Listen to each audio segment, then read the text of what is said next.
Baik, kita mulai. Ini sudah lama juga.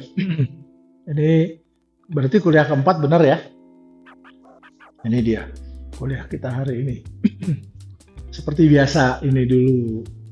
Ini selalu mengingatkan saya buat ngajar yang benar. Kalau enggak saya ngajarnya nggak benar. Tapi buat Anda juga bukan berarti nggak usah belajar. Nggak bisa juga ya. Tetap sama ya. Oke. Nah, hari ini kita akan berdiskusi tentang teori of, teori in, teori about architecture.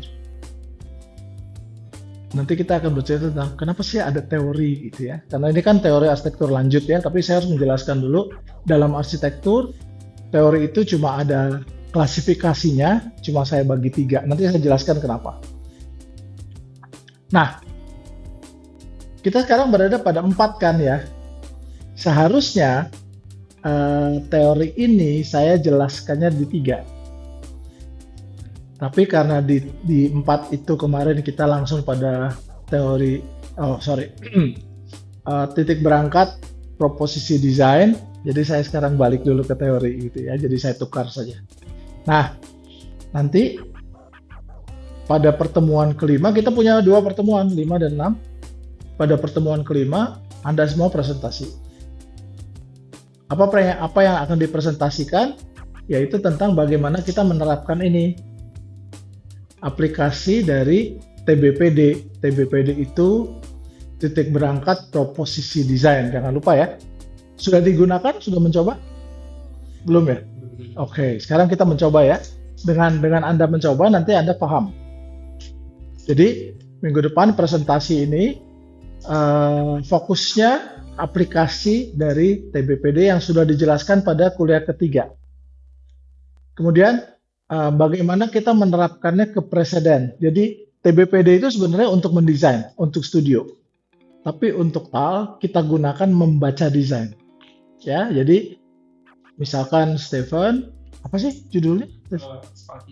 Sekolah 3 Arsitektur. Nah, Sekolah 3 Arsitektur dibuka dulu berdasarkan TBPD ada 10 langkah. Oke. Nah, lalu memilih 2 preseden. Ya. Sama ya, Anda juga memilih 2 preseden. Anda apa? Ya.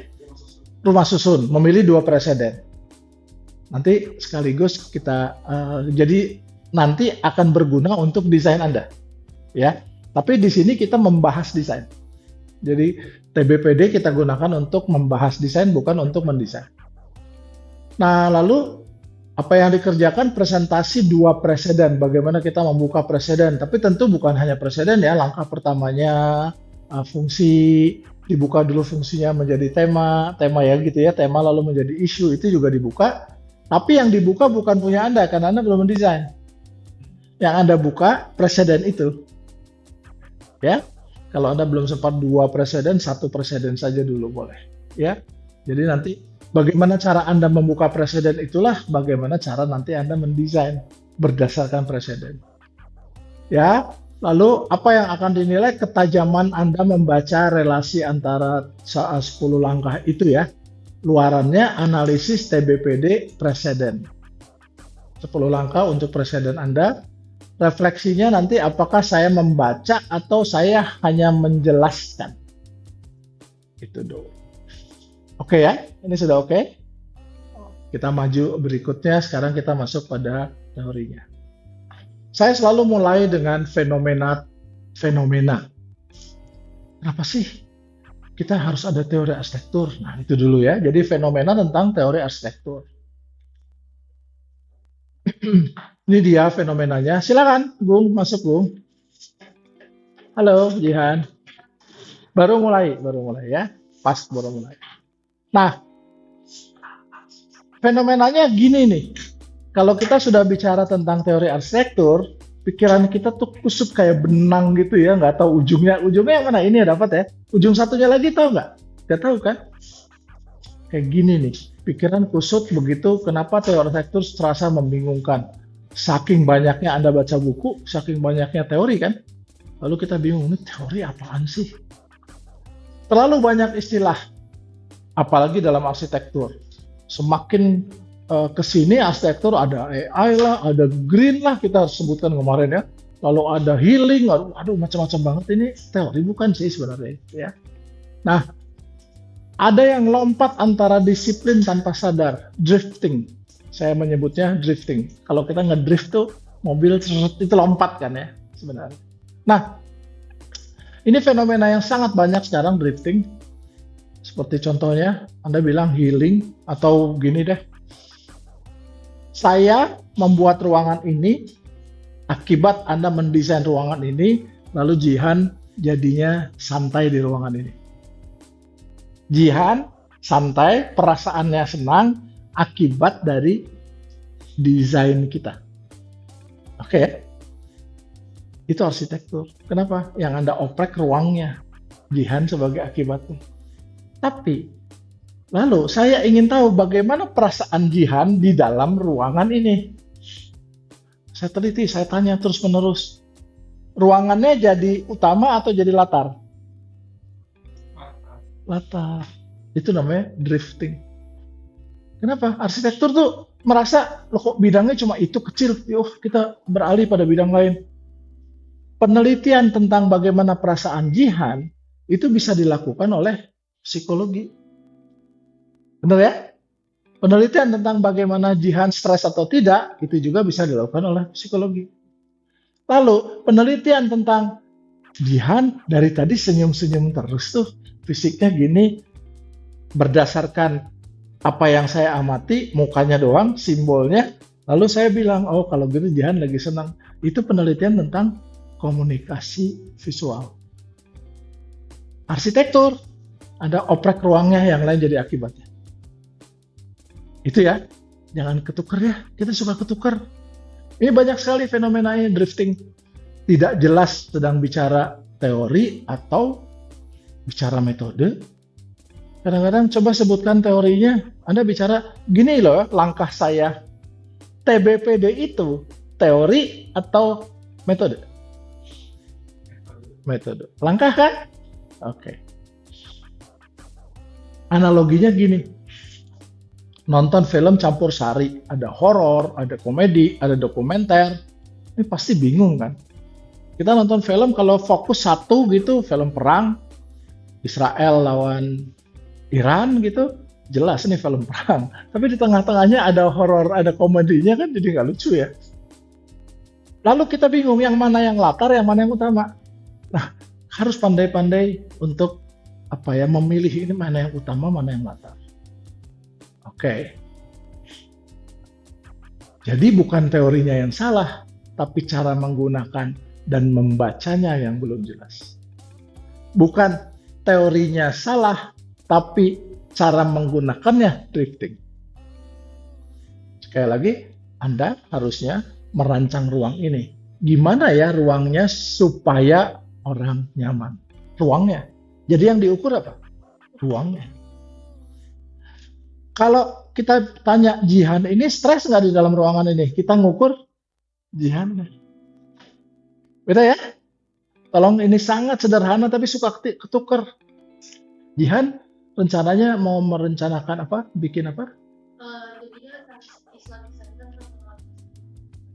Sama apa? Oke. Masjid itu lebih tajam, Islamic Center itu lebih luas dari masjid. Oke, sekarang kita ngomong masjid. Sederhana contoh ya, supaya jangan keliru drifting. Saya memberikan contoh drifting. Di masjid itu, masjid ya, yang wajib itu sholat perempuan atau laki? Ya, laki. Perempuan boleh sholat situ? Wajib atau tidak? Tidak. Oke. Lalu, karena perempuan juga boleh, kita menyediakan ruang buat perempuan. Oke. Lalu Jihan bilang, saya ingin mengangkat masalah gender dalam arsitektur. Gender dalam arsitektur. Gender dalam arsitektur. Yang mana yang fokusnya, yang mana yang latarnya? Arsitektur latar. Paham ya?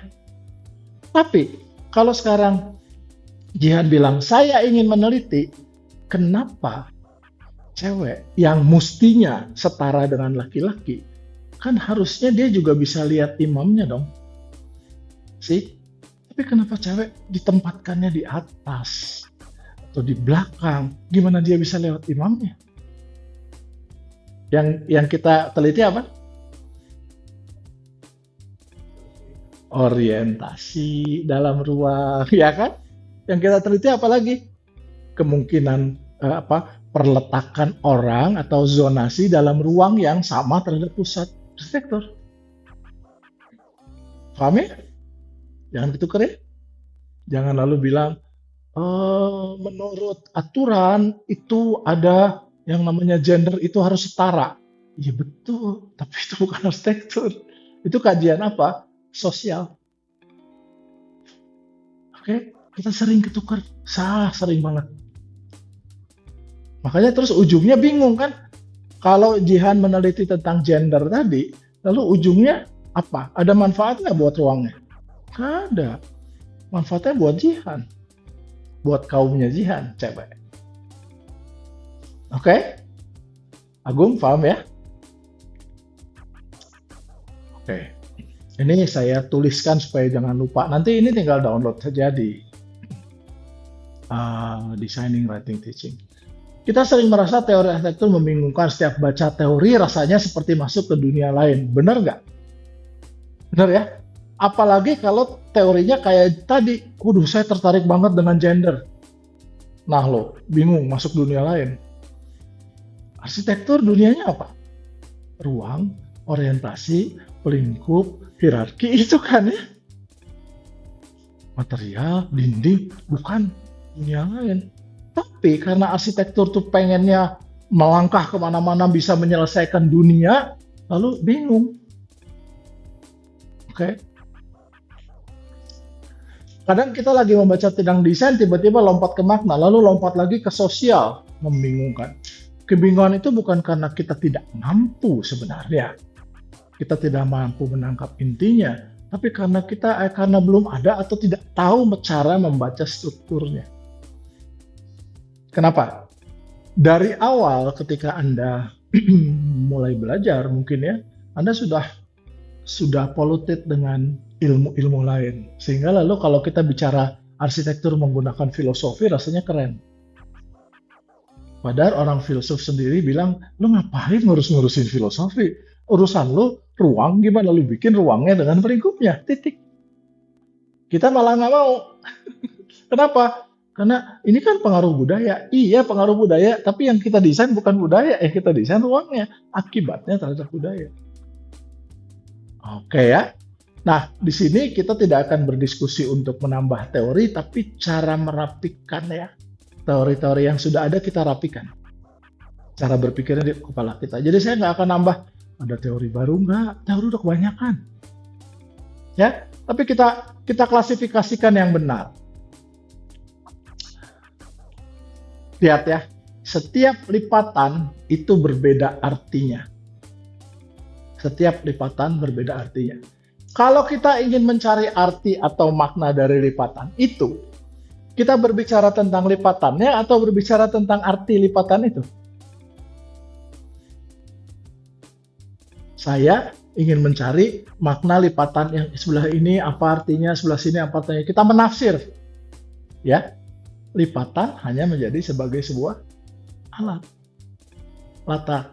Tapi saya bilang, gimana cara mendesain lipatan ini supaya kita nyaman melihatnya? Itu desain.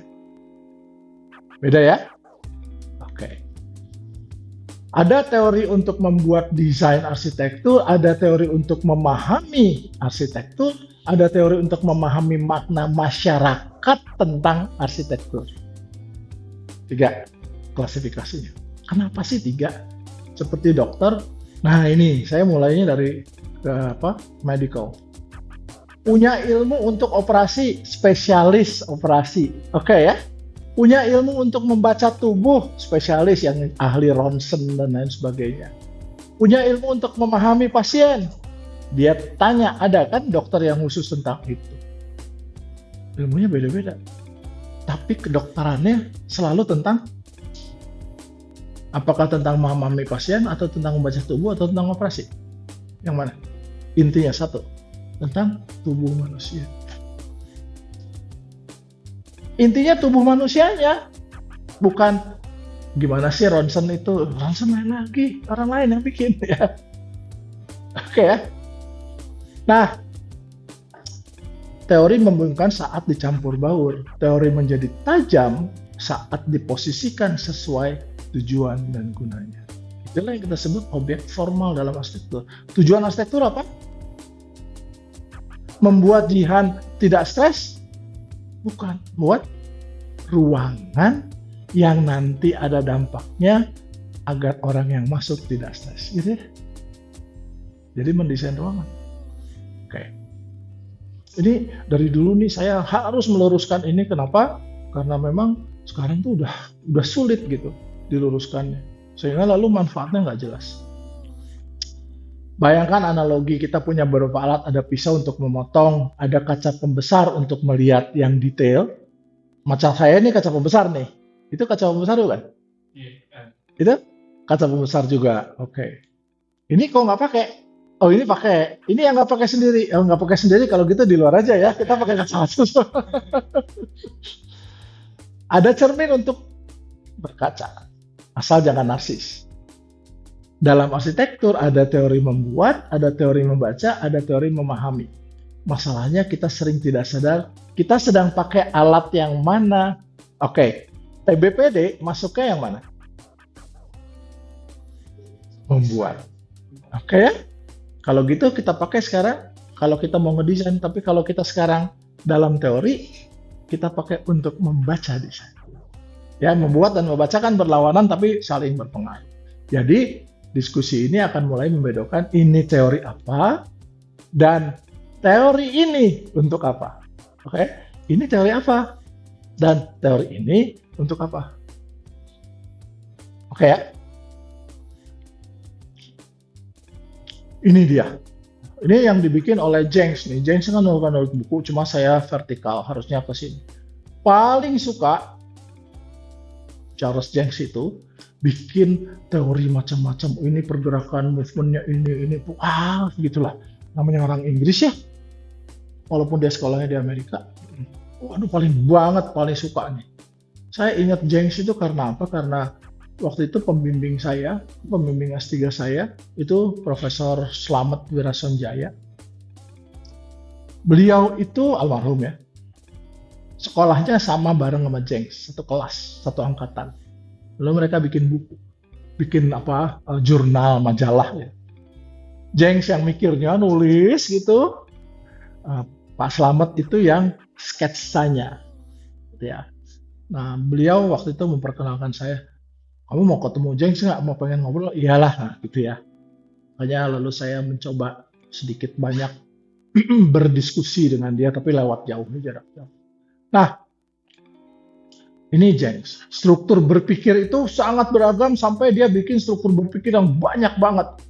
Dan karena dia menulis buku pertama kali tentang The Postmodern of Architecture, dan lalu postmodern itu dia yang memberitahu bukan teorinya, tapi istilah itu dia yang bilang, lalu dipakai di filsafat.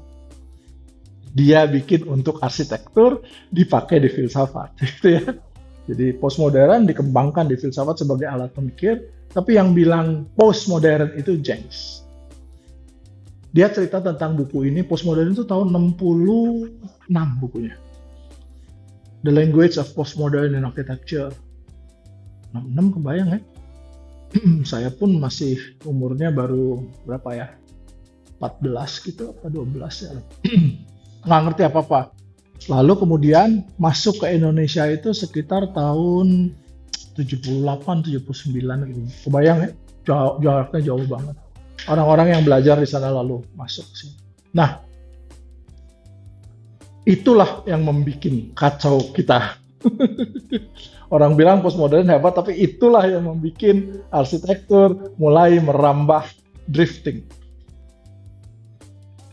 Agar tidak lompat-lompat liar, agar tidak campur aduk, agar tahu posisi menjejak apa. Maksudnya itu seharusnya ini. Tapi lalu karena buku ini interpretatif dan arsitektur mulai bicara tentang makna, mulai bicara tentang simbol gitu, science simbol, reference science symbol.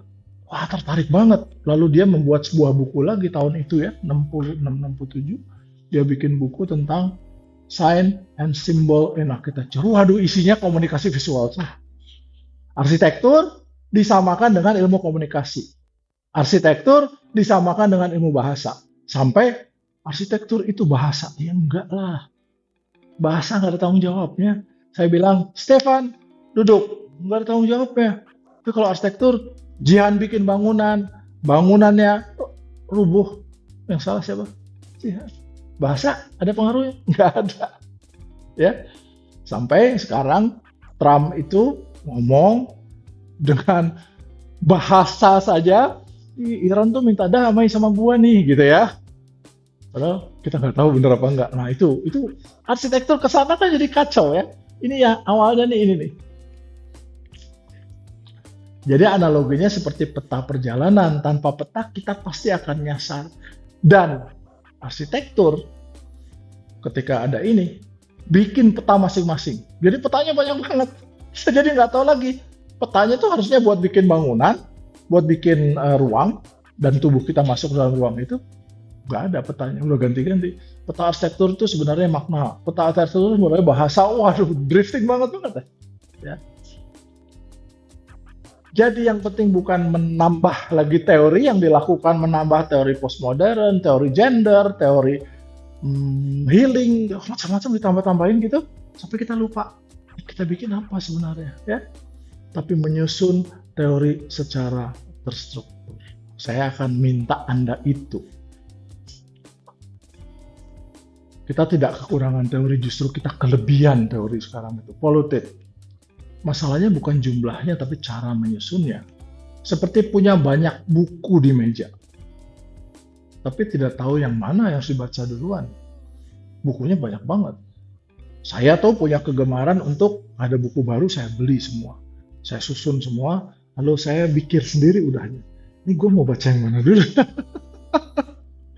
Dan saya beli bukunya bukan cuma arsitektur. Kegemaran saya beli buku apa saja. Budaya, kayak apa yang tertarik kayak saya beli.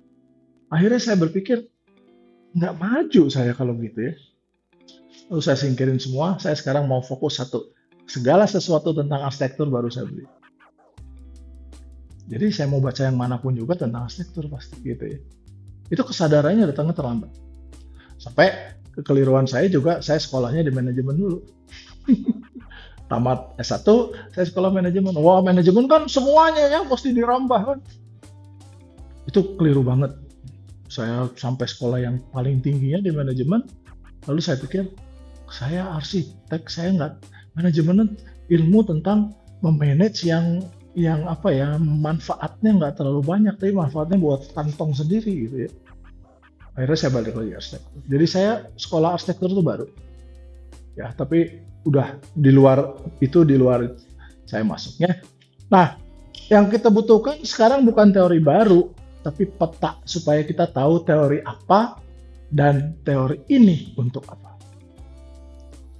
Bayangkan kita sedang berdiri di mana dan kita sedang menuju kemana. Di diskusi ini kita mulai menyusun struktur berpikir kita. Anda lagi berdiri di mana dan mau kemana. Ya, itu intinya. Jadi, nah sekarang saya mau cerita tentang makna. Setiap gerak berbeda makna. Ini gerak ini artinya ini gerak ini artinya ini. Semua gerak artinya beda-beda kan? Tapi kita nggak bicara arsitektur, kita bicara gerak tubuh orang. Ya, Calatrava membuat arsitektur dengan gerak tubuh, tension, lalu dibikin bangunan. Jadi bangunan sama dengan orang, beda. Yang dibikin ruangnya kan. Tapi untuk jualannya, dia pakai, saya membuat arsitektur dengan tema tension of the body. Gitu. Lain kan? Yang dia bikin apa? Tetap bangunan kan? Yang dibikin apa? Bangunan untuk kerja. Bangunan untuk tinggal. Tetap. Tapi itu cuma gimmick aja. Kita tuh berada di gimmick itu. Kita terpengaruh gimmicknya. Jadi sekarang kita mencari kebenaran antara gerak tubuh dengan bangunan kita. Lalu kita cocok-cocokin kan? Gua gini, oh bangunannya miring gini. Gua putar gini, torsinya bangunannya muter. Loh ini gimana sih? Kan Artinya komunikasi visual kan, udah bukan arsitektur kan? Oke. Itu perbedaan mendasar. Nah, ada 3 buku, sebenarnya ada 4 buku yang saya jadikan landasan. Pertama, Freiling, ini tentang art ya, dia jago art. Dia cerita bahwa research itu ada 3. Research for art, ya, for design, research through design, dan research about design. Hampir sama. Lalu Nigel Cross, ini arsitek nih, ya, about design. Dia arsitek tapi dia TI juga, dia sekolah TI juga. Dia cerita tentang knowledge in design, knowledge for design, knowledge about design. For, about, through, in. Oke. Lalu Sean ini seorang praktisi dalam arsitektur, dia cerita tentang knowing in action, reflecting in action, dan understanding in action. 3 semuanya yang intinya sama, cuma sebutannya berbeda. Oke? So, seperti belajar musik, bisa main musik, perlu memahami struktur musik, bisa mengkritik musik. 3 kan? Bisa main musik, bisa memahami struktur musik, bisa mengkritik musik. Jadi, ilmu itu sebenarnya sudah lama ada, masalahnya kita belum sempat membacanya dengan benar, lalu membuat klasifikasinya dengan benar. Ini narasinya ya. Dalam dunia desain, si Freiling itu bicara tentang penelitian desain melalui desain tentang desain. Ada juga si Nigel Cross bilang pengetahuan desain itu tidak tunggal. Jadi tadi ya, bahkan ada yang menunjukkan bahwa praktisi dan refleksi itu berbeda. Artinya dalam banyak disiplin pengetahuan itu memang berlapis.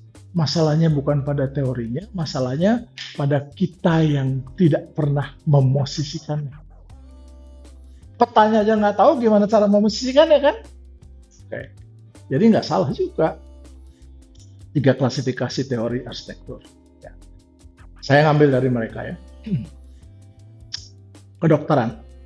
Saya ambil paling dekat dari sini.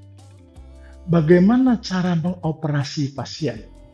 Bagaimana cara kita kalau kita mendesain? Oke ya, kedokteran. Bagaimana jantung bekerja? Bagaimana arsitektur bekerja? Fungsinya sama bentuknya cocok atau enggak? Ya, oke ya. Lalu about apa sih pendapat orang tentang dokter? Oke. Apa pendapat orang tentang arsitektur? Ada 3 teori kan sebenarnya klasifikasinya ya. Lalu teorinya ngumpul di sana semua. Gitu. Tapi kalau teori gender dalam arsitektur itu bukan di sini. Kenapa? Nggak bicara arsitektur, bicara gender. Kalau dokter ini semua bicara apa? Bicara pasien. Jantung itu dalam pasien. Apa arti menjadi dokter? Hubungan antara dokter dengan pasien sama kan? Tetap ya, pasien sama. Jadi, saya membuatnya. Teori merancang bentuk arsitektur, TMBA, itu disebutnya teori of architecture. Isinya apa? Metode perancangan, TBPD, gitu ya. Lalu, teori bekerja bentuk arsitektur, teori bekerjanya sama dengan jantung bekerja. Jadi, teori in architecture, in-nya gimana dia? Tarik-menariknya, ketegangan yang terjadinya, tension yang terjadinya apa? Teori yang memosisikan makna arsitektur, diposisikan, itu teori about. Gitu ya. Paling mudah bahasa Inggrisnya of, in, about. Jadi, teori of architecture, how to design. Teori in architecture, di dalam arsitekturnya, fungsi bentuk makna. Teori about architecture, how to posit. Tadi, arsitektur di Amerika gimana, arsitektur dalam konteks AI gimana, ya. Arsitektur dalam konteks gender gimana, tapi arsitekturnya, bukan gender dalam arsitektur. Saya udah ya. 3. Saya menyebutnya TMBA, TBBA, dan TPMA. Seperti memasak makanan, memahami rasa, memahami budaya makan sama. Ya, kalau kita cerita tentang apa gastrologi gitu ya, kuliner, ini sama 3 juga. Jadi dasarnya 3 selalu ya. Oke, kalau tidak dibedakan semua teori akan benar. Jika demikian teori ada yang benar-benar bekerja sebaik ya. Jadi kalau kita samain semua ya nggak ada. Arsitektur sama dengan bahasa, oke. Arsitektur sama dengan komunikasi visual, oke. Arsitektur sama dengan gender, oke. Kalau gitu arsitektur apa ya? Semakin kabur dia, semakin nggak jelas arsitektur itu apa. Ya, tapi kan kita nggak boleh sempit. Ya, bukan sempit, kita kan harus fokus. Oke, Anda mau bikin apa sih sebenarnya? Oke, Anda mau bikin apa? Islamic Center. Apa yang mau Anda bikin sebenarnya Islamic Center? Apanya? Oke, nah itu intinya. Anda mau bikin apa? Rusun. Oke, yang mau Anda bikin memuaskan orang lain atau Anda harus bikin rusun? Bikin rusun kan? Di mana orang tinggal, di mana aktivitas terjamin. Anda mau bikin sekolah arsitektur, sekolah bener kan? Tapi sekolah tentang arsitektur, jadi mesti ada apa? Studio. Fungsi itu kita bongkar dulu, jadi yang mana yang paling utama gitu ya. Mau bikin apa? Community center ya. Apa bikin community center terus mau tentang bagaimana community center saya berkomunikasi dengan orang? Bukan kan? Anda bikin dulu desainnya. Terserah desainer nanti mau bisa berkomunikasi atau enggak, tapi Anda bikin desainnya. Bukan tujuannya komunikasi, bukan lain lagi. Oke ya?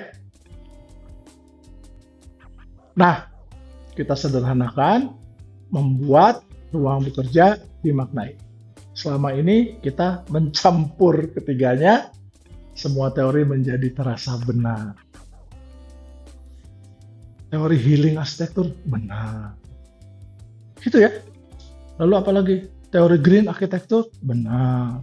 Teori biofilik, benar. Posisiin dulu dia mana dia. Oke. Gender dalam arsitektur, saya nggak mau ngomong gitu. Saya ingin bikin teori arsitektur yang memperhatikan gender. Adanya di mana? In, of, about. Bukan. Of itu merancang, it itu di dalam arsitekturnya. Kalau about itu, yes, that's right. Jadi semuanya pada di about kan?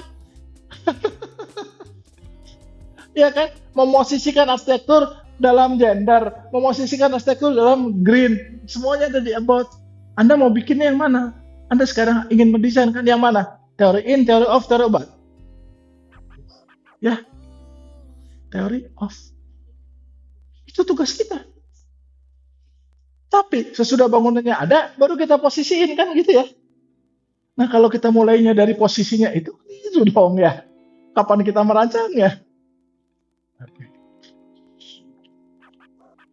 Nah ini yang saya buat.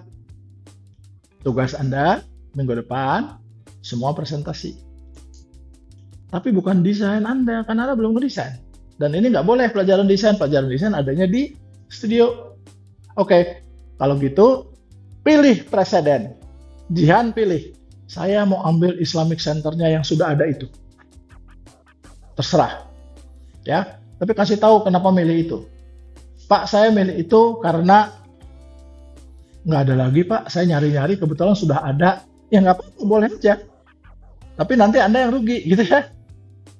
Pak, saya milih Islamic Center itu karena kebetulan saya ingin berbicara tentang peran wanita about tadi ya. Oke, kalau gitu kebetulan ada orang yang bikin Islamic Center yang dia mulai dari peran wanita sama dalam gitu kan. Jadi bermanfaat buat Anda kan. Anda bermanfaatnya gini. Oh, ternyata lu cuma ngomong doang. Begitu wanitanya gua hapus, nggak ada hubungan itu sama dananya. Jadi kita belajar di situ. Kita hapus tadi temanya, ada hubungannya dengan dananya. Kalau nggak ada, buang aja.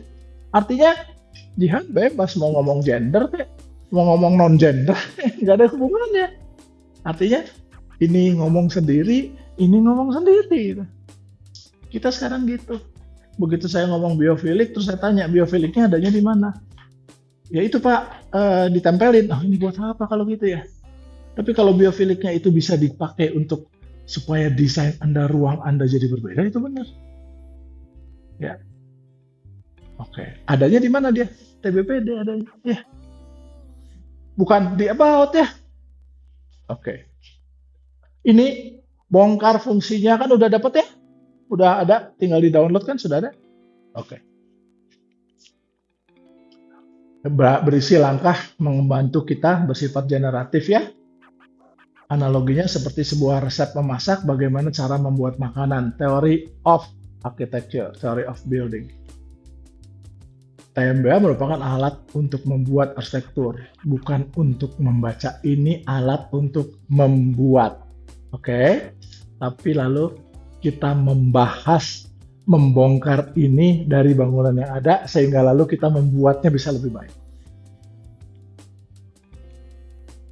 Ya, ini yang paling sering kita kenal, tapi sering kita lupakan. Kita mau masuknya ke yang teori about terus, padahal ini yang intinya.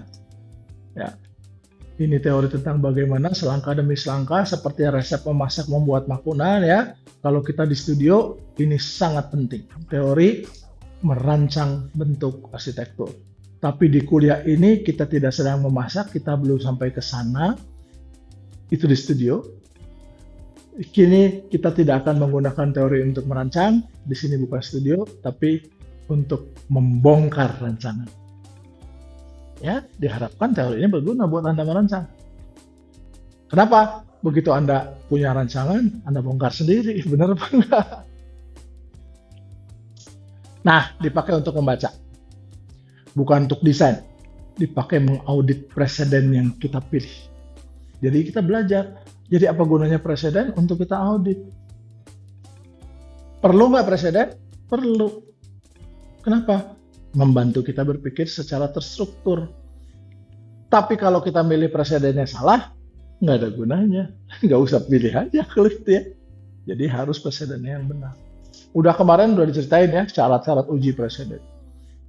Jadi analoginya seperti kita membaca resep masak orang lain ya. Kalau kita sudah bisa membaca, barulah kita bisa membuat dengan benar. Ya. Membuatnya gimana? Nyontoh boleh, yang baru boleh, silahkan ya. Toh kasusnya berbeda. Di TAL kita akan menggunakan teori of, membuat dengan cara sedikit berbeda, kita gunakan membaca. Bayangkan kita melihat masakan orang lain, kitanya nggak memasak, tapi kita mencoba memahami kenapa masakan ini dibuat. Langkahnya gimana, gitu ya. Bahan apa yang dipakai, urutan prosesnya gimana, di sini yang kita belajar. Karena kalau kita belum bisa membaca desain orang lain, kita sebenarnya belum siap untuk membuat desain. Artinya, kita bisa membuat desain tapi intuitif. Langkahnya kita nggak tahu.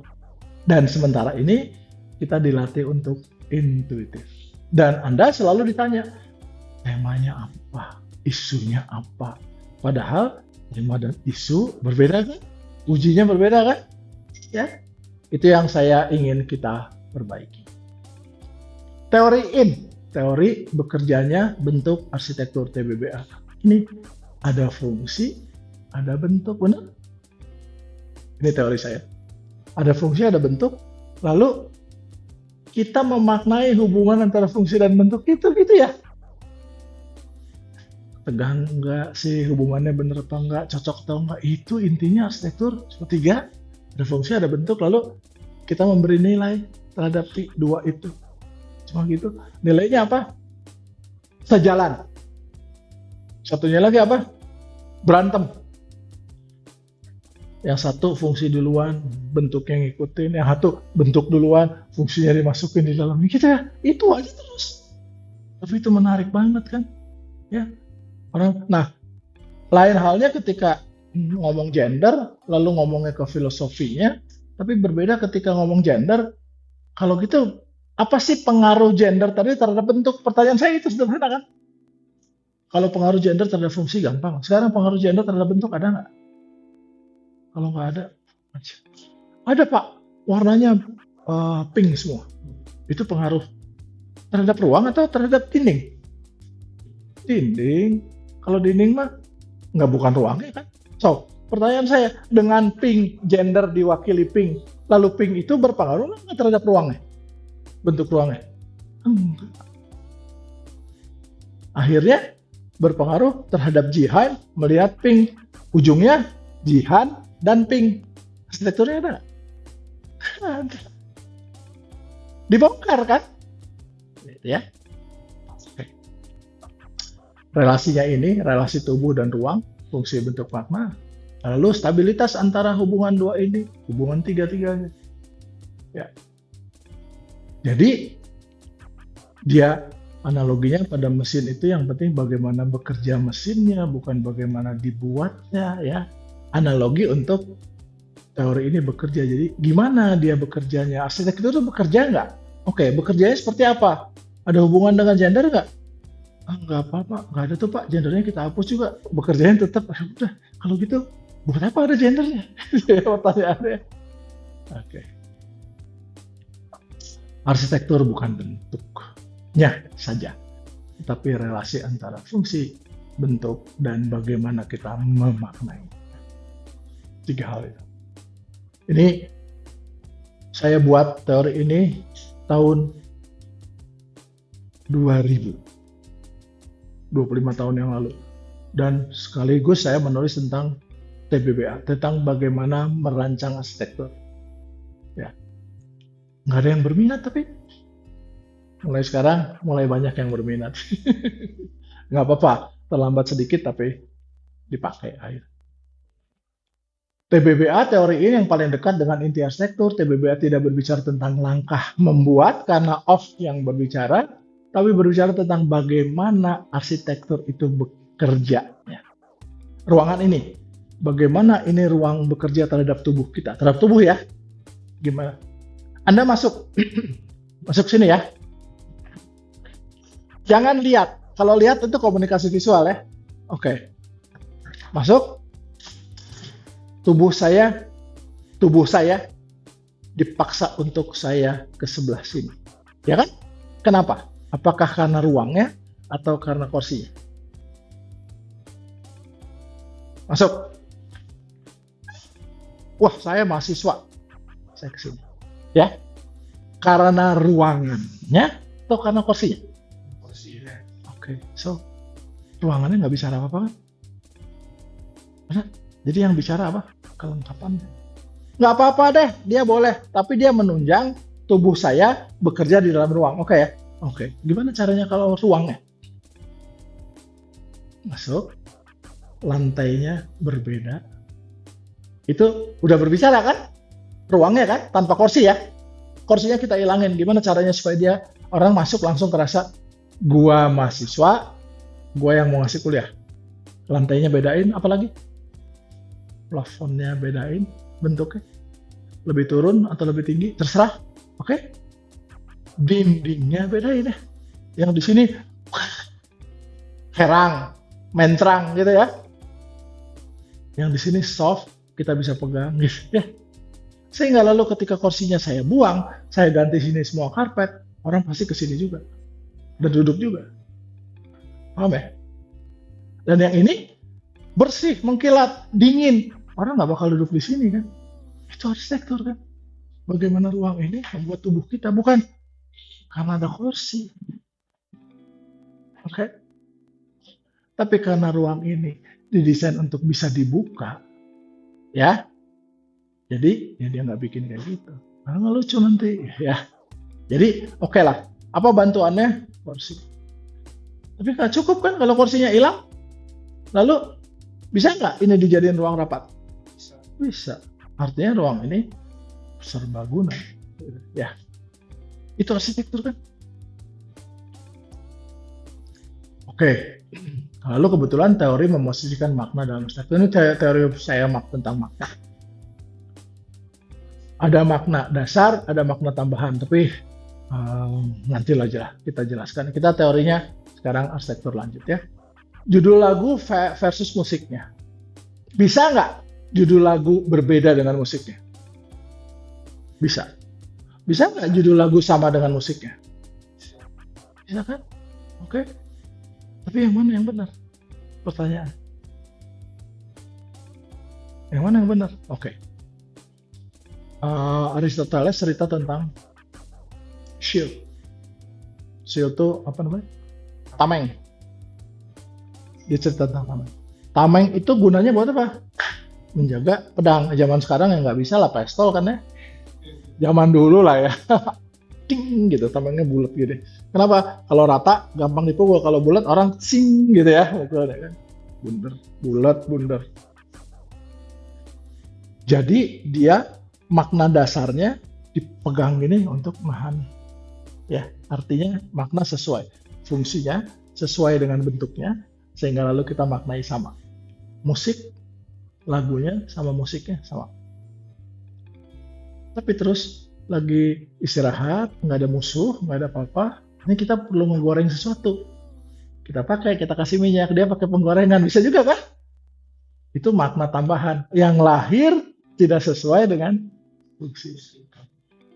Kita sekarang ngomong gender, kita bilang makna tambahan dulu, baru fungsinya terberikan.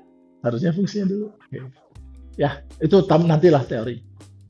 Makna bukan ditempel, makna harus lahir tumbuh dari relasi keduanya. Oke. Sering kita langsung memberi label. Nih, paling suka kan? Gender. Apalagi green, apalagi healing. Ya, itu aja sekarang yang lagi asik kan? Apalagi? Selain healing apalagi? Biofilik. Terus ada lagi ya? Apa sih? Well-being. Ada hubungannya sama hashtag itu, coret aja, nggak ada apa-apa. Ya, ruang menenangkan, ini ruang healing, ini ruang nyaman, tapi kita tidak bertanya kenapa. Pada teori about, makna dalam hashtag itu tidak muncul dari kata-kata, tapi dia harus muncul dari bagaimana ruang itu bekerja. Gimana ruang dibuat, gimana ruang bekerja. Ruang bekerja adalah teori in. Makna harus muncul dari sana. Jadi, about itu munculnya dari sana. Kalau ruangnya bekerja, maknanya muncul. Kalau tidak, makna ditempelin. Disinilah kita membedakan makna yang lahir dan makna yang ditempelin. Tema yang kalian buat, itu sebenarnya nempelin sesuatu. Makanya saya selalu mulai dari, TBPD mulai dari apa? Fungsi. Oke. Jadi apa yang akan kita lakukan di TAL? Membaca dengan TBPD, memahaminya dengan FBM, menyadarinya dengan MD. Ini tiga-tiganya teori yang saya buat bersusun, ya dasar. Nanti boleh kalau mau download aja. Ini bahasa Inggris. Jadi saya sediain yang bahasa Indonesia-nya ya. Karena masuk jurnal semuanya. 3 ini udah di jurnal. Analogi pada mesin yang penting tadi ya bekerjanya. Lalu kemudian arsitek bukan bentuk, arsitek ialah relasi. Jadi kita akan melakukan 3 hal. Pertama, membaca desain, lalu memahami bagaimana ia bekerja, ketiga, menyadari maknanya. Ada semua dalam 10 langkah TBPD. Ya, gitu. Jadi seperti ingin menulis buku, tapi belum pernah membaca buku dengan benar, kita diskusikan cara kita membaca yang benar dulu. Untuk presentasi pada pertemuan kelima. Ya, ini apa yang Anda buat? Instruksinya, pilih 2 preseden, 1 saja ya. Kalau bisa 2 syukur, kalau nggak bisa 1. Oke? Tapi waktu memilih, kasih tahu dong kenapa milihnya ya. Ya, apakah sesuai dengan desain Anda atau tidak. Kedua, analisis dengan 10 langkah TBPD, tunjukkan apakah preseden tadi ke 10-nya sudah nyambung atau enggak. Kalau nggak nyambung, kasih tahu. Kalau Anda tahu itu, berarti Anda sudah bisa ngedesain nanti. Ya. Dokter membaca hasil ronsen. Ada preseden, kita ronsen ya presidennya. Kita buka. Jangan ngomongin lain. Berdasarkan itu tok. Dokter nggak pernah hasil ronsennya Agung, lalu dibilang, oh ini Stephen, sebenarnya kamu gini. Nggak mungkin itu. Kita nggak. Kadang-kadang kita gitu. Maksudnya kan gitu ya. Saya pengen mirip yang kayak gitu. Ntar dulu, itu aja cerita ya. Oke. Jangan memuji desain, tapi bedahlah desain. Ya. Jangan dipuji-puji. Desainnya siapa nih? Miss Van der Rohe, puji-puji. Desainnya siapa nih? Oh, arsitek top di Indonesia, dipuji-puji. Jangan dibedah. Ya. Kalau Anda membedah, Anda belajar betulan ya. Syukur-syukur kalau desainnya benar ya. Kalau desainnya salah, Anda bisa bilang, walaupun dia terkenal, belum tentu benar. Kritis cara berpikir. Ya, ini ya, bukan memuji ya. Di titik ini kita mulai masuk cara berpikir arsitek lah, bukan lagi mengguna istilah-istilah keren, ya, tapi membaca ruang. Oke, nah kalau dia mau pakai istilah, nanti di ujung Anda bilang, tema dia itu kalau saya coret ada pengaruhnya nggak ke bangunannya? Oke, model generatifnya ini sudah ada kan? Ya, kemarin. Mau dijelaskan? Nggak usah ya. Nanti ketika Anda presentasi kita bahas sama-sama ya. Nah, supaya adil saya kasih ini rubriknya ya. Oke. Anda milih di sini. Nih, kalau Anda mau dapat A, berarti tajam, relevansi dan isunya pada fungsi utamanya. Sudah benar, gitu ya. Terus kalau pada potensi konfliknya, Anda nulis konflik spesifik penting, tapi nggak ada. Jadi Anda milih, saya pilih yang ini. Jelaskan pada bahasan saya, kenapa saya milih yang ini, gitu ya. Jadi basic evidence, kita menunjuk pada apa yang Anda kerjakan, bukan Pak, saya kasih A dong Pak, padahal Anda nggak bikin apa-apa, enggak. Tapi Pak, saya sudah bikin yang mirip dengan ini loh buktinya. Kalau gitu saya milih yang di sini, saya milihnya A. Kenapa? Menurut saya itu sih, ya. Nanti kita ngobrol di situ ya. Jadi ini fair kan? Ya, nilai Anda nanti di ujung di UAS pun ini ya. Nanti UAS ada lagi ya, ada tambahannya. Gitu, cuma gini doang. Jadi fair sekali. Lalu Anda bilang, kebetulan saya waktu potensi konflik, tidak ada konflik di sana. Bukan tidak ada konflik lalu Anda milih ini. Tidak ada konflik, Anda sudah baca di sini. Lalu Anda bilang, ada titiknya. Tapi di sini konfliknya apa? Tidak ada atau ada? Oke, jadi saya milih ini. Tidak ada nih kalau Anda tidak memberikan pernyataan sama sekali. Oke? Aduh, aku lupa namanya. Dipanggilnya siapa? Dani.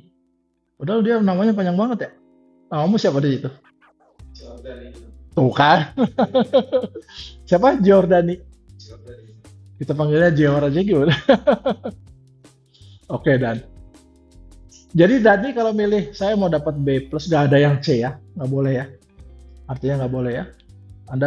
Anda cuma menyebut doang, Anda harusnya milih. Jadi Anda bilang Pak saya di sini Pak, tapi ternyata waktu kita baca Anda cuma menyebut doang buktinya, ya nggak bisa dong. Anda harusnya di sini dong, gitu ya. Oke ya, fair kan? Jadi saya tidak menilai Anda berdasarkan baik atau buruk, tapi bagaimana Anda melakukan kegiatan ini dengan benar. Kalau ada benar semua ya tinggal tulis di sini buktinya. Ini sudah ada, ini sudah selesai. Nilainya Anda yang menentukan, bukan saya. Saya cuma ngecek benar nggak pernyataan, klaim Anda bahwa saya memilih yang ini tuh benar apa enggak. Cuma gitu doang. Kita sepakati sama-sama, kita ngobrol. Inilah sebenarnya pendidikan, sehingga Anda tahu refleksinya seperti apa. Kalau Anda pendidikan di studio tidak diberikan ini, artinya gue nilai suka-suka gue dong. Dan Anda tidak belajar. Kalau ini, Anda belajar kan? Oke? Baik, kita selesai. It is fun to fail. Jadi jangan takut gagal ya. Mendingan gagal di P5, tapi UTS-nya masukinnya bener gitu ya. Oke, fun nanti fail di sana. Oke, terima kasih. Ada pertanyaan? Silahkan kalau ada pertanyaan. Ini saya matikan dulu ya.